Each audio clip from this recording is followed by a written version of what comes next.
जयशंकर अक्सर पाकिस्तान को टारगेट करते रहते हैं कि जी पाकिस्तान क्रॉस बॉर्डर टेररिज्म है, पाकिस्तान की जो कैंसर है वो पाकिस्तान की बॉडी को खा रहा है। कोई एक रिस्पांस भी पाकिस्तान से नहीं जाता।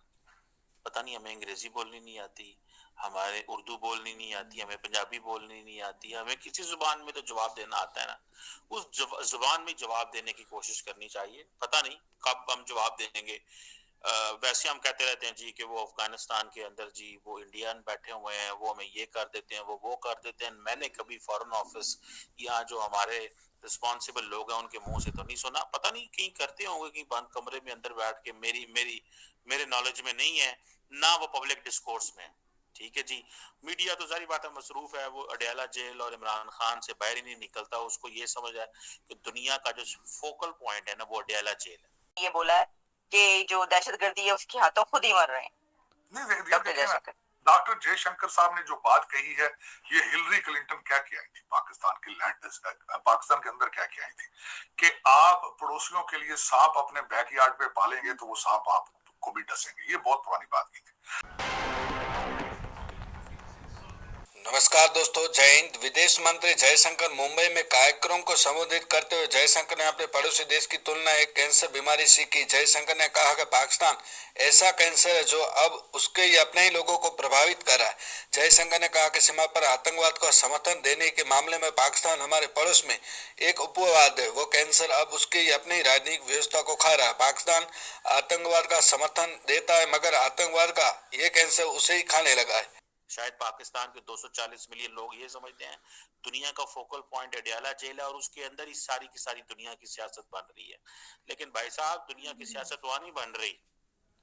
इंडिया जो है वो कह रहा है जी हम सिविलाइजेशनल स्टेट हैं। वो कहते हैं हमारी जो हिस्टोरिक टेरिटरी है, एथनो लिंग्विस्टिक हम जो ग्रुप हैं, हमारी जो बॉडी ऑफ गवर्नेंस है, हम एक यूनिक सिविलाइजेशन है। We are a country of 1.4 billion people. या दूसरी तरफ अमेरिका के साथ, ठीक है। लेकिन इंडिया ब्लंटली स्टैंड करता है। वो कहता है देखिए आपने मुझे 1 रुपए का फायदा देना, मैं आपके साथ हूँ। आपने देना तो मैं आपके साथ भी हूँ। लेकिन अगर आप मुझे 5 रुपए का भी फायदा देंगे और कहेंगे कि मैं 1 रुपए का फायदा इससे ना लूँ तो आप जाएं। उसकी वजह यह है कि आज आप अगर 1 रुपए से रोक रहे हैं, कल आप 10 से रोकेंगे, ठीक है। तो मतलब आप देखें वो अमेरिका के साथ भी उन्होंने ताल्लुकात ठीक रखे हुए हैं, रशिया के साथ भी ठीक रखे हुए हैं। और इसी वजह से ही आप देखें वो 4th biggest economy in the world और 3rd इन 27 आई थिंक वो बनने जा रहे हैं। कि भाई साहब हम सिविलाइजेशनल स्टेट है, आप दहशतगर्द स्टेट है। हम मतलब how can we project and present our master narrative. हमारा मास्टर नैरेटिव ये है कि हम पिछले 18 साल से धक्के खा रहे हैं इस सेंस में कि दहशतगर्दी हमें जो लपेट में ले गई है, दहशतगर्दी भी हमें लपेट में ले गई है और दुनिया के लिए कुर्बानियां भी हम देते हैं। अब लेकिन वहां पे इस वक्त चीज क्या चल रही है कि आप ताजिकिस्तान की तरफ जा रहे हैं सिर्फ इस वजह से कि दे आर एंटी तालिबान। आप वुहान की तरफ जाते हैं सिर्फ इसलिए ताकि प्रेशर क्रिएट कर सके आप तालिबान पे। भारत जो है वो जाके रिहेबिलिटेशन की बात करता है अफगानिस्तान में आपकी वजह से, क्योंकि आप बांग्लादेश चले गए हैं। तो दरअसल ये सिलसिला चल रहा है टिट फॉर टैट का, जो कि मेरी नजर में, मैं इस पे बिलीव नहीं करता आलिया, इसलिए कि इसकी तो लिमिट ही नहीं है ना कि आप बांग्लादेश गए हैं हम अफगानिस्तान चले जाएंगे, उधर से तालिबान अगर आपको पुश कर रहे हैं आप ताजिकिस्तान चले जाएंगे। इसकी कोई लिमिट नहीं है। आपने 4 जंगें लड़ी हैं, उसके बाद आप कहां पहुंचे हैं? आप ये गुर्बत की तरफ पैसे क्यों नहीं लगाते? गुर्बत पाकिस्तान को तो देखे ना। मैं सबसे बड़ी बात करता हूं कि जब आपने एटॉमिक पावर बन गया है, इसका मतलब है इसके पीछे एक सबसे बड़ी थ्योरी आप बार बार इस्तेमाल करते थे कि हम कन्वेंशनल वार नहीं लड़ सकते भारत के साथ, क्योंकि भारत देश बहुत बड़ा है, बहुत बड़ा कंट्री है और आज तो उनके पास फाइनेंशियल स्ट्रेंथ भी मौजूद है और आज उनके पास मिलिट्री स्ट्रेंथ भी मौजूद है कि हम कन्वेंशनल जंग नहीं लड़ सकते, इसलिए हमने एटॉमिक बम रख लिया है बना के। लेकिन उसके बाद आपने अखराजात कम क्यों नहीं किए अपनी आर्मी के?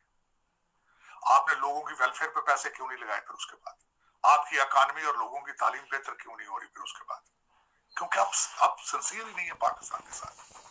आप बल्कि आज अगर देखा जाए तो आप ट्रेड के अलावा, ट्रेड और एजुकेशन के बगैर यू कैन नॉट सर्वाइव।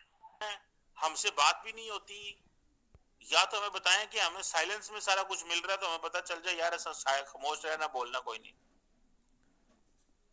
सो ये जो वो अपने आप को सिविलाइजेशन स्टेट कहते हैं और हमें कहते हैं कि आप क्या है, आप एक दहशतगर्द स्टेट है। और असी की कर रहे हैं, असी ये जी खुश है कि हमारे टीवी पे जनाब जनाब इमरान खान साहब और वो सारी बातें चल रही दोनों। आप बांग्लादेश को 4 मिसाइल दे देंगे, क्या फर्क पड़ेगा? भारत उसके साथ टिट फॉर टैट और कुछ कर लेगा, वो बलूचिस्तान पे ज्यादा जोर दे देगा, फिर क्या करेंगे? वो इस वक्त तालिबान को मजीद वो कुछ साथ दिखे ना दुनिया के अंदर, there is no free lunches. अगर वो तालिबान के पास जाएंगे, तालिबान उनकी बात सुनेंगे, और तालिबान उनके साथ बात कर भी रहे हैं। आपके पास सिर्फ एक ही स्ट्रेंथ मौजूद थी आलिया कि Afghanistan is a land lock, और आप कराची की पोर्ट से जो उतरता था तालिबान लेके जा, वो चाबहार की तरफ जा रहे सारे, उन्होंने काउंटर कर लिया। वो चाबहार से सारा कुछ कर लेंगे। आपकी ये जो एक स्ट्रेंथ थी आपकी, ये भी खत्म हो जाएगी, उसके बाद खत्म हो रही है बल्कि। तो दर हकीकत मेरे ख्याल में कोशिश करनी चाहिए कि एक तो बच्चों की तालीम पे तवज्जो दें, बेचारे समुद्रों में मर रहे हैं, गुर्दे बिक रहे हैं, कि तरस करें इन पे। ये माओ के बच्चे हैं, बनाया ही नहीं। हमने लोगों के साथ 1947 में एक धोखा किया है, वो भी रिलीजन की बेस पे, और हमने जस्टिफाई उसको नहीं किया। लोगों को पाकिस्तान दिया ही नहीं, और पाकिस्तान बनाने के पीछे भी फाइनेंशियल रीजंस थी। रिलीजन का तो नाम दिया गया है, फाइनेंशियल रीजंस थी। आप तालीम से नफरत कर गए थे, मौलवी ने आपको कह दिया था इंग्लिश पढ़ोगे काफिर हो जाओगे, तो काफिरों की जबान है। आपने अर्थशास्त्र को डिनाई कर दिया था क्योंकि ये हिंदुओं ने लिखी।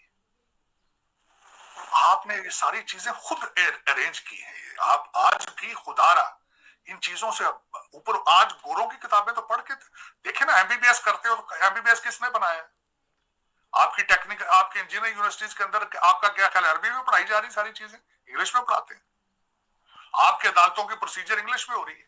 18वीं सदी का कानून मैं खुद लॉ में लाभ करके आया हूं, सारे कानून ब्रिटिश बने आज भी पाकिस्तान के अंदर। या तो फिर वो भी तब्दील कर लो ना, अगर अर्थशास्त्र से नफरत है तो फिर अदालतें भी चेंज करो। टेररिस्ट इंसिडेंट्स जो वायलेंस है पाकिस्तान में इंक्रीज हुआ है, और वो जो एक जो 2007 में कहीं हुआ, वो उसको लेके वो कह रहे हैं कि जी हम तो नहीं छोड़ेंगे आपको। और हमारे इंडिया के साथ ना तो कॉम्पोजिट डायलॉग है, ना कोई कॉम्प्रिहेंसिव डायलॉग है, ना किसी किस्म की कोई एंगेजमेंट है, ना डायलॉग है, ना लेनी ना देनी, ना उत्ते ना थले। वो कह रहे हैं जनाब आप जो टेररिस्ट स्टेट है, आपको कैंसर खा रहा है। वो कैंसर हमें इसलिए खा रहा है कि हमारे लोग आपस में एक दूसरे से लड़ रहे हैं। हमारे लोगों की छिछोरी हरकतें, हमारे लोग जो पावर में, those who are at the helm of the affairs, उनके अपने मसले खत्म नहीं हो रहे।